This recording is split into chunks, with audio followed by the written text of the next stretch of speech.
Welcome to Danica Daycast! episode 10! We're double digits now. Oh no. That's cool. Why is that bad? I don't know. That's good. That's an accomplishment.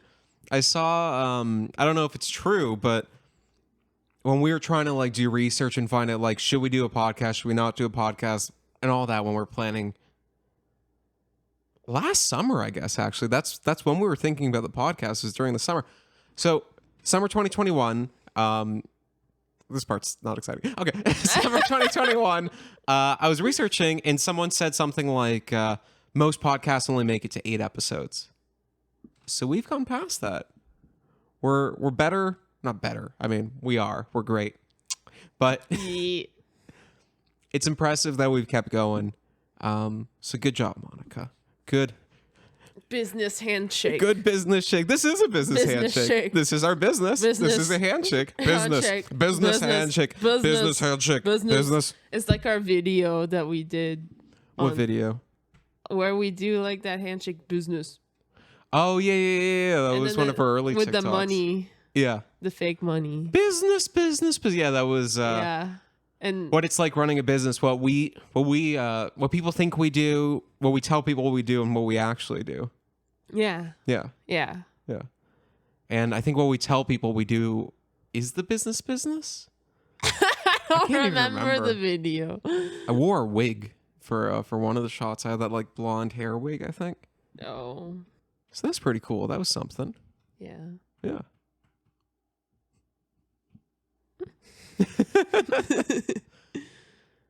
So. Go on, Daniel. You wise one. Was Bingo No, the farmer? No, we're not going dog? back. We're not going back. That was a hit, though. That was our first big, or big for us, based on what we're doing. But if you don't know, if you've only seen our podcast in this long form, check out our TikTok. Just look up Danica Daydreams on TikTok. I think it's a great way to get the highlights. And what we do is we chop up the best clips from each podcast, throw it on TikTok, see how it does. Normally they get a few views here and there, but at the time we're recording this, one of our clips got almost 29,000 views, which is the insane. bingo one? Which is the bingo one. Yeah. I made the argument that Bingo, and there was a farmer who had a dog. Bingo was his name. I made the argument that Bingo is the name of the farmer, not the dog. I said it as a fun little thing just to talk about. But the great thing is the internet is the internet, and people love to argue. So there were debates on debates on debates going on in the comments. Anytime, even now, it's a week after we post that video, and we post almost daily on our TikTok. When I see there's a new comment, there's a new there's something, most of the time it's that bingo video. It's that bingo video. But everyone had different ideas. Everyone had different theories. Most people disagreed with me. So most people agreed with you, I guess. So wake up and smell the coffee. Okay. He's trying to make that your thing now. So that Folgers will come and get me. But it was wild, though. It was Folgers.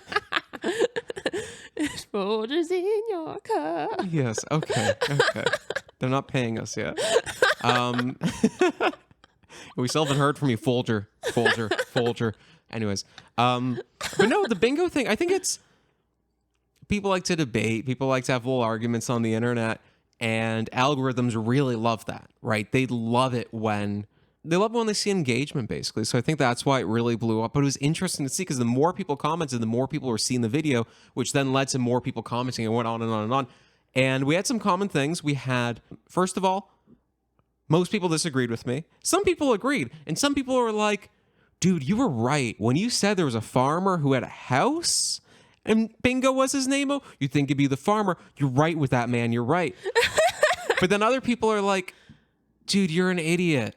Nobody names their house. Nobody names their car. That doesn't happen. It's about the context. Well, there's that French joke about the house, someone named their house Crack. And What's this joke? I don't know this joke. Oh, I just know parts of it. I don't know the whole joke. Can you tell me the parts? Well, okay, so the there's a lady and she names her house Crack. Okay. She has two cats in the, and then sorry. She has two cracks in the, she has two cats in the Crack? yeah, and then it goes on. It says that she has cats in her butthole? Yeah, it goes on to that at the end that it's like she has a That's cats great. in her butthole. Maybe that's why most people, at least in English, don't name their she house. loses the cat in her crack.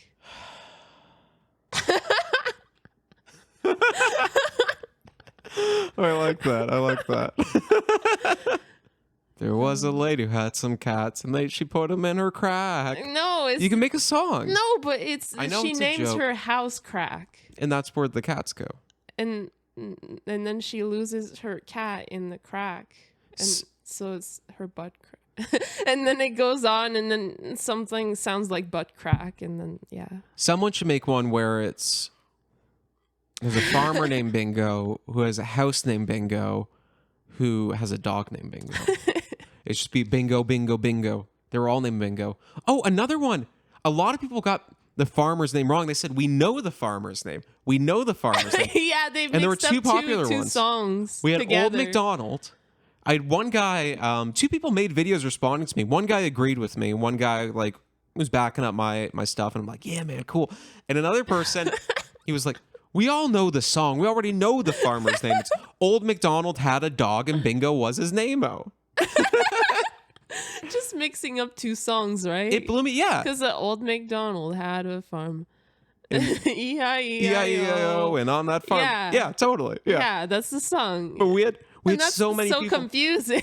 We had so many people insist. And I don't know, maybe it's a regional thing. Maybe there's parts of the world where that's what they sing. Maybe they do sing Old MacDonald. Maybe it's just false memory and they're mixing stuff up. Maybe it's the Mandela effect. Maybe we're really in a parallel universe. The world really ended in 2012. Was it 2012? The world ended in 2012. It's Berenstein, not Berenstein. Nelson Mandela died in jail. And Old MacDonald was the farmer. Okay, Daniel, you're going too far. The moon landing was fake. Well, everybody knows that, but you don't have to say it.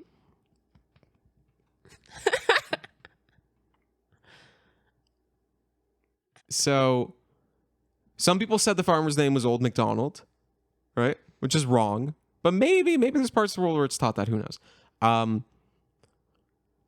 Surprisingly, we had several comments saying, you're right, the song is about the farmer and not the dog. But the farmer's not named Bingo. The farmer is named Bing. And they say basically that it's the O at the end of Bing is added on for fun, just like it is with Namo. It's to make Bing rhyme with name. Bingo was his name-o. So that's another one that we got. And then it was great because people were straight up arguing about it. They were like, this is how it is, this is how it is. And some people were like, you're just trying to be difficult, man. You're just trying to start an argument over nothing. It was wild. It was wild. But I love some people are like, this dude blew my mind. And other people are like, this man's a total idiot. What's going on? But I think it was cool. And I don't know. I got that little rush of dopamine though, just checking. I'm like, I got another like. I kept telling you you do that. It's kind of annoying sometimes. Yeah. It gets me. old. That's me. And then you're like, oh my God, gotta tell everyone. And then you post it on the group chat or anything. Yeah. Gotta tell everyone I'm at this much views. Yeah. Well, it's the same when I was I don't do that. I was the same with crypto when crypto was going up and up and up and up and up. I bought a couple grand worth, which is now worth less than what I bought it for. I haven't sold. None of this is financial advice. But there was a time where my 2 or 3 grand was worth $60,000. And that's a rush.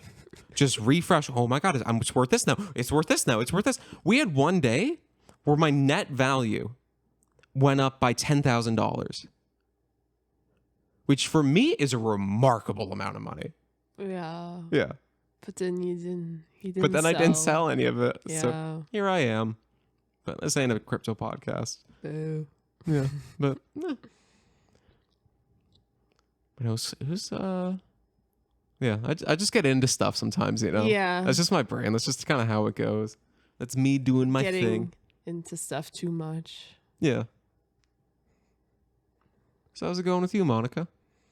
Good. I'm still thinking about the Muffin Man and if he had a scary movie. That's what you're talking about before this podcast so it's started. like, but it's the movie. This is a scary movie I've been waiting forever, and I think I'm gonna keep waiting. It's just like I just want the Muffin Man to be like the ultimate scary movie, and he comes at night and he stuffs your mouth like full of muffins, and then everyone dies. Is he stuffing it with like pre-made muffins? Or is he like putting like batter in your mouth and No, already made muffins. already made muffins? Yeah. Are they made with love? Nobody knows. But he stuffs them down. So he's like actively shoving them down? Yeah, and then you choke in your sleep. Okay. Well, I think you'd be awake by that point. You go, oh man, just shoved a muffin down my throat. It's the Muffin Man. He's coming for you. I don't think you'd be away in dreamland. We should start like a film studio just to make that movie. Just to make all my scary movies. You could be the Muffin Man. No, because I'm not a man.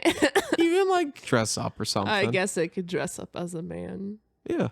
I'd have to practice my masculine voice. Hello, I'm the Muffin Man.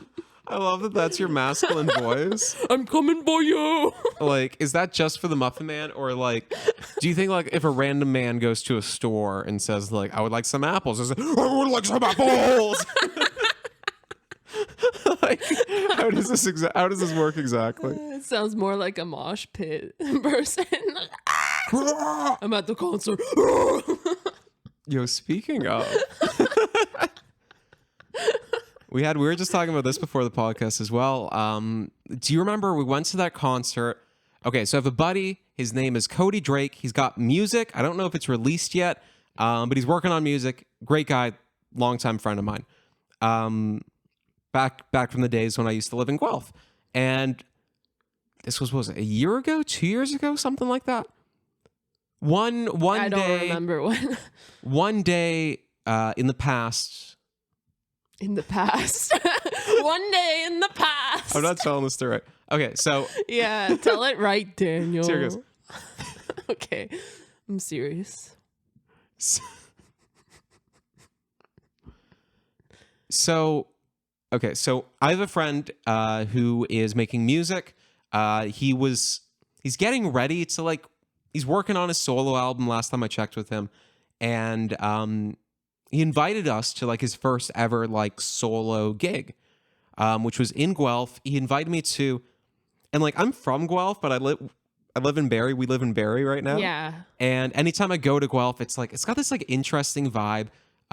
There's always like, you go downtown and like a good chunk of like old small businesses have closed down, but there's something new in its place. Has like a little bit of this like hippie vibe. There's always like a new bar popping up and all this kind of stuff. So he tells me he's playing at this place I never heard of. And I just thought, okay, whatever. It must be like a new like Guelph bar, some hippie stuff, whatever. Cool. I'll go check it out. So we go down and like his set it's I don't know, it's like soft and like sincere and personal, kind of, I don't know if folk is the right term, but you know, it's that kind of vibe, and it's really like he's got his acoustic guitar out. So we go, and all I know is that he's playing, and then there's like some other acts they're also going to be on, but I have no idea who they are. And we show up to the bar, which turns out it's not a bar. It's like this like Yeah, it was house? like an art gallery thing, like Well, a really small art gallery. It was thing. like this. Didn't have like a cardboard sign, or it was like on like poster board or something that said like outside the house like what the name of it was, and it was like, it looks like a house. It was like a building that was rented out, I think. Yeah, it didn't really look like a building. I don't know. But it was this like kind of smallish, but like, you know, decent enough like size space. We go in, we're really not sure what to expect. There are like paintings on the wall, a little like art gallery kind of set up there too. It seems nice, it seems calm. My buddy comes on, he plays this really beautiful and like, you know, but like personal, and and sincere Uplifting. kind of music. I don't know if Yeah. it's uplifting's the word, but it's like, I thought it was uplifting, but the big thing is he was different than the other artists that we saw that night. yeah. So he goes on first, and then there's another band that came on, and they were like a little more rocky, and it's like, okay, cool, we're getting into it. Oh, also, it's my buddy's birthday, and my buddy Cody, it's his birthday. His grandmother is there, his family's there to support him, and like basically there were like chairs there lined out everywhere. Yeah. Right, and there were some chairs that were lined like just around the walls, and other ones that are a little closer. So we take a seat, we listen to him play. It's really nice. And then after that, like this other band comes on. They're a little more rocky, a little more, and it's like, okay, cool. And then, then the third band in the final act of the night comes on. Honestly, one of the best experiences I've ever the had. best. And I knew like next to nothing about them coming on. They're called Rolodex Darko. Yeah. And the main singer, she's well, first of all, they're like really like rocky and angry sounding. They open the set and she's got what's that called? Yeah, The so- choke. So she comes out. Okay, so they come out, and the main singer. First of all, she's like dressed like all in like black, like leather kind of stuff. Yeah. And like it's kind of like ripped up and stuff. And she comes out. She has like a ball gag. Yeah, it's ball. Yeah, she comes out with like a ball gag in her mouth. And I forget what the audio was, but they're playing some like audio in the background. And then she takes off the ball gag and she starts like screaming at people, and she starts just saying like this really like she's putting on a performance, Yeah. right? But she's yelling like, I am a strong man, and she's like, fuck you, and she's like, you're nothing, you're worthless. And she was yelling stuff like, I want to snort cocaine off your cock, and like Great. and all this stuff. It was so great. It was wild. And like I like to think that like my buddy Cody's grandmother's sitting there and going, ooh. And then didn't she go up and like scream at like Cody's grandmother or something? And Cody's grandma, I think, was like, oh, you crazy bitch. Or something like that. Or it was Or some it other might have been grandmother. some other woman. I don't know specifically what his grandmother looks like, so I might have gone the mix. I just know his grandmother was there. Yeah. She does all this stuff. There's a point during the show where she like pulls out a knife and she cuts her arm, and you see blood drop And down. then one of our friends Yeah. made me believe it was all real. I So thought it was for real. some time I was like doing this with my eyes and being like, ah. I thought it was real. And turns out, I mean, it's fake. It's Yeah, like it's a a prop, fake and it's knife like that- yeah, yeah. it's not real. I thought she like cut her arm on stage, and the show just went. She went all like just going all out. The And it best- happened so suddenly. I was like, what's happening?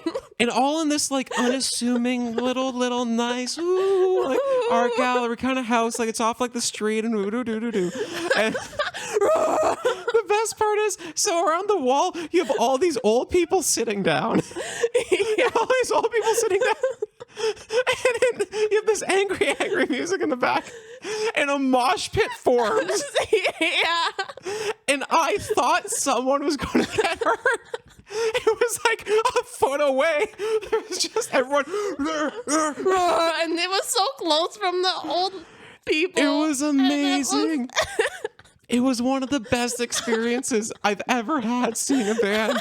It was incredible. And like, I loved it. I was just like, oh my God. Like, I didn't know what's a thing. I was like, I've seen a lot of live bands. I've never seen something like quite like this. Like, what a show. I still remember, like, after the performance, I went to talk to her because I Yeah. thought she was actually hurt, and Yeah. I wanted to make sure she was okay. And she seemed cool. And then she was laughing. She was like, you thought that was real? Yeah. And I was like, yes. Yeah. But it was wild.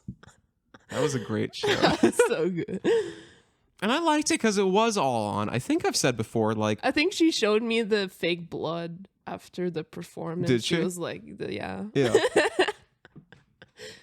But I like stuff that's like all on. Like, I don't know if that's the tism or what, but My brain is either I want to be fully on or fully off, kind of, you know, like the middle, like in between, not so much for me, you know. So going from like a nice calm do do do do do do, you know, to, those are my two happy places, you know. I like both of those. So I thought it was great. I thought it was great. That was the best. Yeah. I love seeing music. That's our thing. We see like a lot of bands together. Yeah. Who was the last one we saw? Was it the Red Hot Chili Peppers? Was that the last band we No, saw? I think no, I'm it missing was one. for my 3 Days birthday, Grace. yeah. Yeah. We saw them. They were great. Oh, I think we talked about that on an earlier podcast. Yeah, I think so. Yeah, but yeah, one that would have been like late November, probably something like that. I don't know. Yeah. They're really good. Yeah, we gotta think of who we want to see this year, but they were cool. But yeah, I just loved it. I loved how we went from like this like unassuming little do do do do do. That was perfect. I think it was the greatest. Yeah. They saved the best for last. the surprise. Yeah. Last roar. One last roar. We're on last roar. Yeah. And then, What's up? You did your face of like, I'm settling down. I am settling down. Okay. I'm settling in for a little conversation. I don't know. Okay. No. Keep talking then. No, I was thinking, changing gears a little bit. I was having this thought the other day about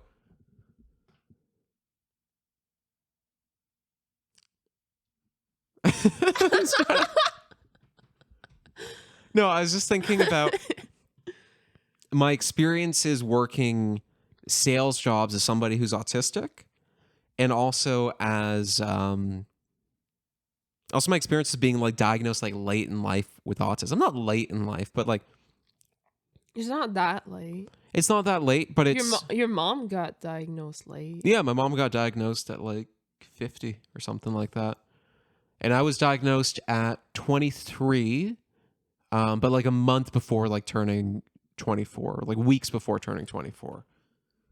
But I got diagnosed in either the last day of May or the first day of June. I think last day of May. I think in 2020. Which was interesting. It was like, and you were there, like not in the room while I got diagnosed, but you did. I did say a brief thing. Yeah. But They had questions And for then I my got psychologist had questions for you. McDonald's. Then you got McDonald's, and I just sat in your car, and you're like, "How'd it go?" I'd be like, "I was like, I have autism," and I started eating fries. we both eat. I just remember the French fries, but no, it was interesting because for me, we've talked before about how you and I have both been. We're both strange people. Yeah. We both got our own weird little stuff. And you know, when I was in school, especially more so like elementary school, and then it kind of got less and less, but it was always still there throughout my whole life. You know, people would be like, "You're weird, you're strange, you're blah blah blah blah blah," and that's the whole thing behind our business. Like, the embracing the weirdness that life has to offer really just means, no matter what, if you're different, people are going to call you weird, right? And you can either spend all your time going, "I'm not weird, I'm really normal, ha ha ha ha ha," and that's a losing battle. You're never going to be able to do that. You're never going to win that argument. Yeah, but I still don't think there's normal people. Well, that's a whole other thing too, yeah. Yeah. Like, neurotypicals are freaky in a lot of ways. Like, not in a bad way, but like they're strange. Like, if they were like the neurodivergent, right? If neurotypicals made up 20% of the population, right, and they became neurodivergent because of that, because they wouldn't be the typical. Like, yeah, there's so many weird things. Like, as an autistic person, I'm like, I always hear about how autistic people like have bad communication skills, but that's only, at least in my experience, and I can only speak from my experience. Well, I feel like my communication skills are lower than yours. But Yeah, but well, with you, it's a little bit higher because I have 2 languages. yeah, you got dyslexia, and you learned English at like 13. Yeah. Yeah, totally. So that plays a role, you know? Yeah. Yeah. I don't know. I feel like the school system and everything like in life isn't like made for me Yeah. or you, Yeah. like anyone really, except like the smart people. Yeah. Well, Like, it's not. It's not that they're smart. Smart's not It's the right just word like that for it. they're smart in another way. I don't even think like it's like a smart. I don't think it's an intelligence thing. No, I think it's just the way you learn. It's how you operate, how your brain's wired. I mean, it's just how you. it's learn. how you It's learn, not, right? There's no like smarter real. Like there's everyone's smart in their own way. Yeah. But it just feels that you're not smart because when you're in school, they motivate all those people that think a certain way. Yeah, And totally. then, like, it makes you feel like you're not as smart because Yeah. the way the school is, it's not meant to function for you. Yeah, it's not tailored for you. Yeah. I feel like it's something that's getting better, but I definitely don't think we're there yet. No, I feel like it's getting worse, like in schools, because like COVID affected it a lot. Like there used to be programs for dyslexic people, like for like to make it easier for them to read and stuff, and Mm-hmm. or to for them to get help with like their classes and stuff, and they took that program away because they didn't have enough money. Like in Ontario? Yeah. Okay. And now like people that have dyslexia like don't get any help and they're just in class with everybody else. Yeah. And I think that's just sad that they don't have the same opportunities like that I had. Yeah. Yeah. Yeah. Yeah, I don't know. I think one big step is just the recognition that there are different people and it's not. I think like the further ahead that like we go, the more that people recognize that like it's not this one size fits all. And I mean, But I feel think like it's the world isn't made I feel for like most there's people. other problems too that come with school, like the teachers aren't paid enough to do all of Yeah. this, like to pay more attention to just one student, you know. Yeah. No, And they teachers are don't super they don't even underpaid. get paid enough for like the students that they have in the Yeah. class. Yeah, totally. Like the amount that they have. Yeah. Yeah. No, teachers are super underpaid. I've always said I think it's like the most important job. But yeah, I think it's important just to embrace difference, right? Across everything, right? Whether it's, I don't know. I can only really speak to my experiences, and a lot of my experiences are as a white man, so there's only so much I can say in certain areas. But I can speak as an autistic person, from my own slice of autism, because it is this big wide spectrum. But yeah, I think like with us, our whole embrace the weirdness that life has to offer. It's just recognize that people are going to be different, right? And just be tolerant of that, you know? Don't try to force someone to fit into your box, right? Just embrace them. That's how they are. That's the way they operate, right? I think as long as somebody's acting with good intentions, right? Who cares if, like, if you don't make eye contact with someone, they might see that as disrespectful, for example, right?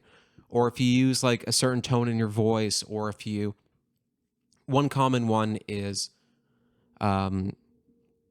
if a neurotypical and like an autistic person, maybe ADHD too, I can't remember, but if a neurotypical person and a neurodivergent person are talking, the neurotypical person might say, hey, this is the experience that happened to me, blah, blah, blah, blah, blah. And then a bunch of neurodivergent people will often say, oh, I had a similar experience. This is my experience, blah, blah, blah, blah. The neurotypical person like often looks at that and goes, okay, well, you're just trying to make my story all about you now. You're trying to hijack the conversation. You're trying to do this, this, this. No, it's But- like bringing up like similar points. Yeah, it's, hey, we have a connection. This happened to you. This happened to that me. often Let's share. Makes it so like the neurotypical person like shuts the conversation down and like leaves. Yeah, and like, oh, you're rude. You're this, this, No, this. we're Or just another. trying to yeah. like make conversation and then go back and forth. Yeah. Not like stay on me or you Yeah. specifically. Just go back and forth. Yeah. And I think at least like the way that I feel is when there are those conversations, I don't think the answer is for necessarily for either party to bend over backwards for the other, right?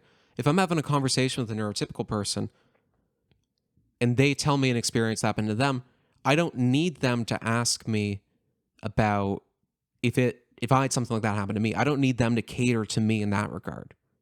All me as an individual, all that I want is for me to be able to share my experience and for them to not take it as like I'm trying to insult them or I'm trying to be selfish. Or I'm trying to be this, you know? And on the same note too, if I was being an autistic person, I'm not necessarily going to try to get the allistic person, the neurotypical person, however they are. I'm not going to try to get them to communicate with me in an autistic way. I just want to be able to talk to you autistically, and I want you to be able to talk to me neurotypically, right? And for both of those to be cool, you know? Like I think it's the bare minimum. I don't know. How do you feel? I just think that it depends, like, your level of, like, tolerance or, like, your level of generosity. I don't know. I don't think it's generous. I think it's just I don't being know. I just a think half it's, decent person. yeah, Yeah. that's what I'm trying to say. But Yeah. sometimes all my good. words are different. But yeah, and I think like I find like from a neurotypical perspective, somebody like me might have poor communication skills. But from my perspective, if I talk to other people who are in a similar range of the spectrum that I am, right? I have no real issue communicating with them. Most of my friends are neurodivergent. If you're friends with me and you haven't gotten diagnosed yet, go talk to a doctor. I'm sure they'll have some news to tell you. But I find it very easy to talk with like many different autistic people. I often find it easier, and I find it's more comfortable.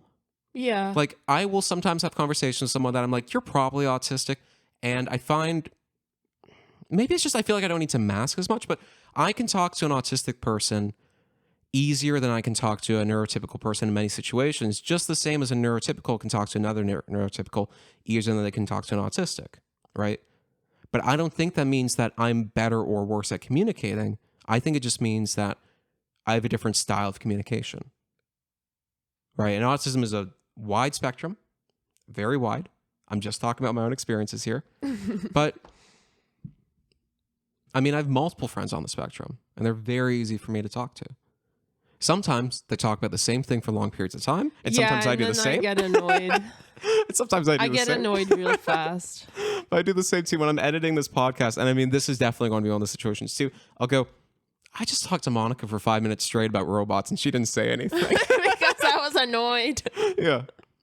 That's just a different style of communication. You always come up with the robots, and I'm just like, oh, here we go again on the roller coaster of Daniel. Yeah. Sometimes it can be nice though when you are talking to someone and they just kind of info dump. Sometimes like if it's new robot stuff, then I'll be like, okay, I can deal with this and talk back. But sometimes I'm just like, nah, this is not worth it. Yeah. But no, anyways, going back to stuff. So yeah, I was diagnosed in spring 2020, right? Not that long ago, 2.5 years ago. I spent most of my life being called weird, being called strange. I was bullied a bit as a kid. And I felt alien, right? I really felt everyone else seems to fit in. Everyone else seems to just get it. Why don't I just get it, right? Why am I the odd one out here? And the autism diagnosis was interesting. When I first got diagnosed, I felt blank. I didn't know how to feel, right? I felt... Going into it, I was like, I think this might be it. So I just wanted to learn about myself. Like I wanted a diagnosis. So in that regard, I was grateful. But when I actually got it, I was just blank for a little while. And then we went home and I started watching YouTube videos. There's this one channel called, it's either Asperger's from the Inside or Autism from the Inside. I can't remember. And Asperger's is a dated and dead term. It's all autism. But I started watching videos from autistic creators, and they were describing ways that they thought that I hadn't heard other people describe before, but that I resonated with, that I always had. There was stuff like over-intellectualizing like a conversation, like maybe that's not the right term, but going into a conversation and really like thinking it through. Okay, they're going to say this, then I'm going to say this, and then this, that kind of stuff, right? Like And practice? I don't know if practice is the right. Because, like, before you go talk to someone, do you practice in the mirror? No, I don't I practice do that. It's part of dyslexia. I would run through conversations in my head ahead of time. I would do that frequently. Yeah, that's part of dyslexia too. And then on TikTok's been great for that. Like our algorithm, because I'm the one controlling our TikTok, is like we're on like autistic TikTok. Like that's what it is. So when I scroll through, I'm like, oh, here's someone talking. Here's someone talking. And the one cool thing is like when I am hearing these autistic creators talking, I'm going, oh, I can relate to this. They're like me. And that there's a sense of comfort there. But then also there's a realization I haven't had any real original ideas, original experiences. It's just been autism. It's just been autism the whole time. But yeah, I think getting that later diagnosis was like a really interesting experience. And on top of that too, I would be a fundamentally different person now if my autism was caught earlier. And honestly, I don't think I would have wanted my autism. I mean, I don't know. I can't, but I would be different. I don't know if if we would know each other. What do you mean? I mean, like a big part of growing up for me was me trying to make sense of the world and make sense of my place in the world in my head, right? Me So trying you, to. you said, so you think that you wouldn't go to college if you knew sooner? No, it's not that. I don't know if I would have gone to college for photography. Like, What else? I don't know, because I wouldn't be me. Physically, I would, of course, right? Like physically, I'm still the same guy. But I think you're going too far into this. no, I think you that think you're thinking too much. I really don't, though. I really don't. I think that like we're made up of like multiple factors, but our experiences are a major part of that. And if I was diagnosed as a child instead of being diagnosed weeks before turning 24, my experience growing up would be different. My relationship with the world would be different. The way that I see myself would be different. And I think, I don't know, but I think one thing that would change is that just pursuit to kind of discover who I am and what my place in the world is and what all that means. I think I would take fewer of those long walks thinking about the world. I think I'd have less of an interest in art, right? I feel like me growing up as an undiagnosed autistic shaped my world. And maybe I'd be better in one scenario, maybe I'd be worse, but I am where I am. I like where I am. And in the end, I think I'm happy with how things kind of fell through. So you're not like a bit jealous that like I found out like first thing, like first grade? No, well, what was your experience? What was your experience with when you were diagnosed with dyslexia and all of a sudden there was a label for it and something was attached to you? Do you think people around you treated you different, potentially in a negative way or positive? I guess, do you think that people around you started treating you different when they learned that you were dyslexic? Did your classmates know you were dyslexic? Like I was really young. Like I was too young to like notice what was happening really. Yeah. Like it was like first grade, yeah. So Yeah. like I was really young. I didn't know what was happening. They just brought me. I remember like after I did the test and like I had like a certain score, like I got back into the classroom and then my teacher was like, "Oh, I'm no longer your teacher. Like goodbye." and then I was like sent to like reading class and stuff, and I don't know. It's just I was just so like weird because I didn't know what was happening for so long, and then Like it's only like when I got transferred like to the reading class that I realized like what was going on. Mm-hmm. But like at that time they didn't really have like a proper reading class. It was like behavioral class or something. Mm-hmm. Just because like they were learning like things like slower. Yeah. So I was put into that class, but it was really hard because like I was placed with people like that had different problems and I couldn't relate to those people. Oh, okay. So you weren't like specifically with like other dyslexic kids. It was No. kind of a mix. It was like behavioral, like it's like people that couldn't behave right in class. And then they learn things like slower and they would go over it multiple times. Like here's a Interesting. refresher and whatever. But it was really hard until like they developed the reading class and then I got put with other people that had dyslexia, not just like a mixture of people that were like really mean and annoying. Yeah. Like it was But then really were you hard. like permanently in that group, or was it like you would go No, I to the wasn't normal class permanently in. and then you would sometimes I go to was- the behavioral thing? No, I was permanently in the behavioral class Okay. like at the beginning because like when you first because dyslexia, the way it works is when you're at the beginning you're at the top, like so like your vision is like at the worst, like you're seeing like letters backwards like the worst, and then as okay. time progresses it lessens because like you're reading and you're practicing like getting better. Mm-hmm. Like you're developing that part of your brain because like at the beginning like that part of your brain isn't like developed that well, and then like the more you work with it the more you get better at reading and everything. But like even with practicing and it still remains there, like it's never gonna go away. Interesting.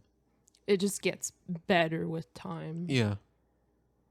But like it's still really annoying sometimes. Yeah. I can imagine. Because like when I'm writing stuff down, I'm always gonna be like confused, like, oh, is it this way or is it that? Like, and then I mean also like I you get confused with yeah. letters sometimes, like V and F, and like just like if it sounds the same. Yeah. And then like G and J.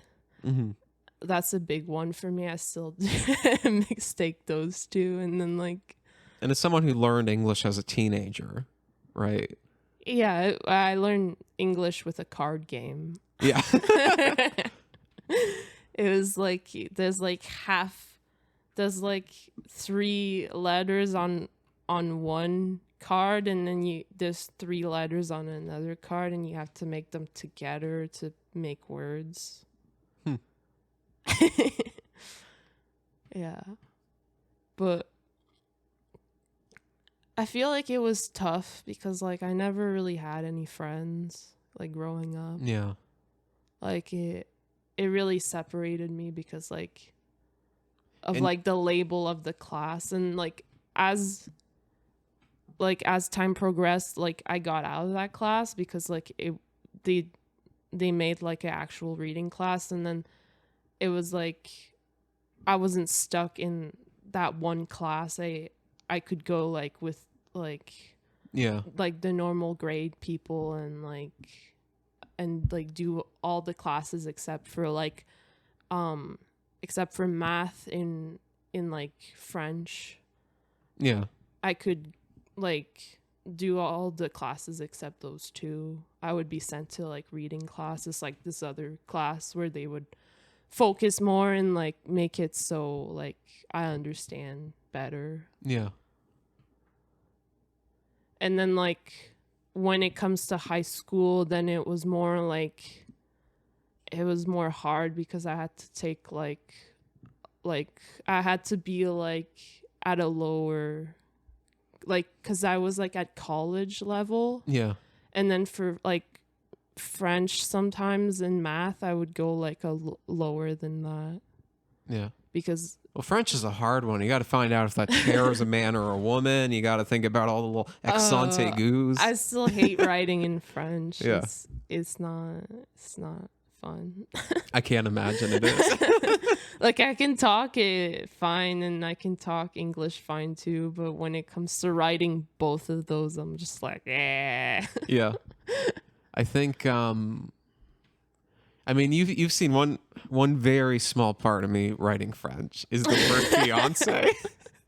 Yeah. And anytime, and even with that, you gotta Google online. because it's an accent aigu. That's the word, right? The little line thing over the e. Yeah. Yeah. So like, I don't know how to do that on my keyboard. So I just type in fiance, and then I find it on Google with the two you'd e's, have to have and I like copy a and French paste. keyboard. Well, we just gotta set your keyboard to French. But I don't want to be like setting my keyboard to French and then putting it back and then like, oh my god, how did I do that? I tell you, my mom, when I was like a kid, my mom had like a French keyboard and had like the E with the accent. It was little stuff, but it was just a couple keys that were like, it was something so you else. had like the keyboards I had in school. Maybe. Yeah. Maybe. Yeah. So one other thing about so I worked every job that I've had from grade 11 to before we started our business was a sales job. I did door-to-door sales. I approached people about credit cards at gas stations. Then I worked 2 different retail jobs, right? So sales. I'm also someone who is autistic, and I'm someone who didn't know I was autistic at the time. I just thought I was like this like shy, awkward, whatever kind of kid. So working those jobs as someone who's like very anxious about like talking to strangers was always interesting, but I think that it is something that like that helped me. You know, I kind of forced myself to get out there a little more and talk to people a little more, and I kind of got it down a little bit, but I'm still freaked out by those situations. But before my diagnosis, I remember talking to like other coworkers in my last sales job. And I guess there were 2 things that really pointed towards autism. One of which is when my coworkers would talk about what we were selling, they would have like the small talk. They'd have the small talk, and it would change like conversation to conversation. It was blah blah blah blah blah. Oh hey, blah, blah, blah. You know, and people just would jump straight to it. They would communicate in this freaky neurotypical way that I don't understand. But with me, it's not that every conversation was the same, but it was like I was moving around blocks, right? So it was, okay, they prompted this, they brought up this, I need to communicate this, and I know how I'm going to communicate this. Like there were 2 different types of products that I would talk to people about and explain the differences. Every single time I compared those 2, I broke it down in just about the exact same way, right? Every time I tried to sell a service, I would regularly use similar kind of language or a little combination of language, right? So the conversation still was tailored to the customer, but it was tailored to the customer by taking kind of these pre-made chunks in my head and reorganizing them, right? The customer said A, so I'm going to hit them with 22. They said C, so I'm going to hit them with 36, right? Not that I actually labeled things like that, but that's kind of how it went. It was, instead of like this like natural flow of conversation, like I talk to you right now, like we're just talking, we're just having a conversation. It would be more, oh, they're saying this, so we're going to do this. They're saying this, so I'm going to do this. They're saying this, so I'm going to do this. Another big sign that I'm autistic, before I got my diagnosis, is I told one of my coworkers that all this job is its translation, right? The customer's talking to me this way, and I need to find a way to convey the message using language that makes sense to them, right? I need to convert what's in my mind, what makes sense to me naturally, into a way that would work with them, right? Kind of mimicking their personality, kind of mimicking the energy they're kind of giving off. Definitely masking. But that's how I saw it. I saw it as I have the information. It's just in a different language. I need to translate this to the same language that they understand. And that's kind of how it went. So yeah, there were signs. There were signs of my autism before I got diagnosed. And I used to drop things. Oh, and when I was a kid, okay, last thing. One other sign that I was autistic when I was like a child is I had my hearing checked. My family thought I was deaf because I was like terrified of like, you know, that situation where somebody says, "Hey," and you go, "Hey," but they weren't talking to you. They're talking to someone else and you're a little bit embarrassed. Yeah. Right? That freaked me right out. I do that like almost every day. If someone addressed me, but it wasn't like direct and clear that they were addressing me, I wouldn't respond. Right? So if you're like, "Hey," I'd say nothing. If you say, "Hey, Daniel," I go, "Oh, blah, blah, blah, blah." You know? It was one of those things. So I got my hearing checked. They thought I was deaf. I was just autistic. That was it. And I would drop things all the time. I still do. There's little autistic hands of mine. I do that all the time too. But anyways, what time is it? Here, why don't you start it off? What time is it, Daniel? What time is it? What time is it, Monica? It's drawing time! It's drawing time! It's drawing time! Why you gotta cry about it, Daniel? I don't know. All right. Oh, no. Daniel! Oh, no. Daniel dropped all the papers. I say we let it go. No, because then All right, what if it's all of mine? I can't get it. You gotta get it then. What if it's all of mine and then you're just lying? All right, go get it. How many? I think it's just one. Just one. I'm sacrificing myself for one. And we'll use movie magic to cut back to Monica ready to go. Woo! It's drawing time!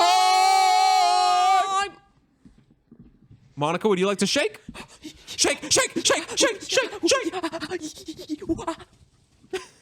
I'm a monkey. It's another one of yours. Unicorn Godzilla with laser beam eyes destroys town. Okay, I'm ready for this. Get your crayons.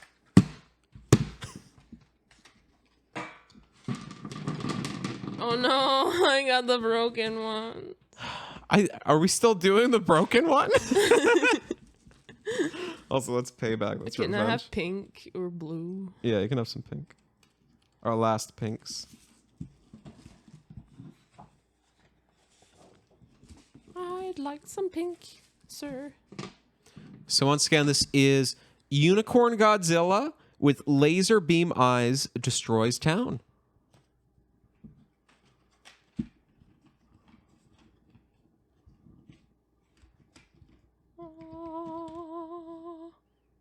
Oh, I'm making my unicorn kind of look like a pony by accident. Oh, so you are? Okay. What? I'm not a brony. I did not say you were a brony, Monica. You always say that. It's a little Freudian slip there, I think. I think you're secretly a brony. No. You're just hiding it. No, I'm not. I'm not a bronze. Gotta put some red in red. I remember way back in the day watching the original, like King Kong versus Godzilla with my dad. It's like an old black and white one. Black and white? Yeah, well, the original Godzilla was black and white. Yeah. You supposed to ever use the back of crayons? Because that's my new tactic. Why? Why would you do that? I like the way it looks. So far, my town is just 2 buildings. It's like mostly done, but I need to add some more buildings to this town.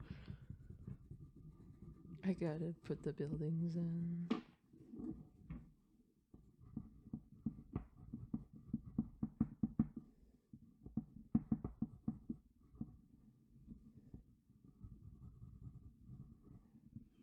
Okay, mine includes an inside joke to an old YouTube channel of mine.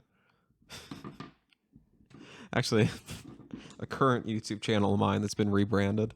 But I am done. So if this was a race, you would have lost. Ha, ha, ha.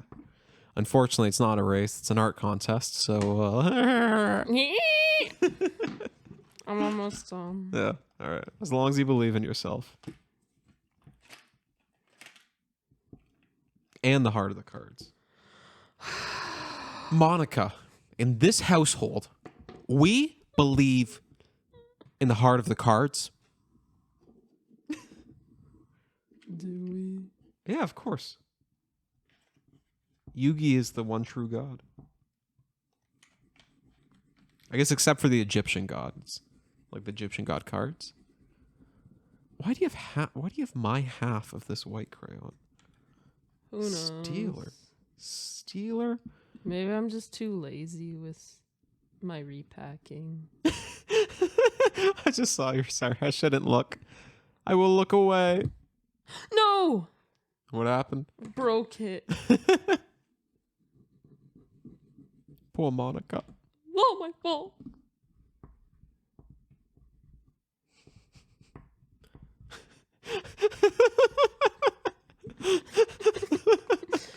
I love you. All right. Okay. You must finish the house, Okay. Monica. Finish the house. Which one? I don't know. All right, you good? Yeah, I'm good. All right. You want to see mine first? Yeah. All right. So this is mine. So this, I gotta hold it in a way. Here, I'll move the mic. So this is mine right here.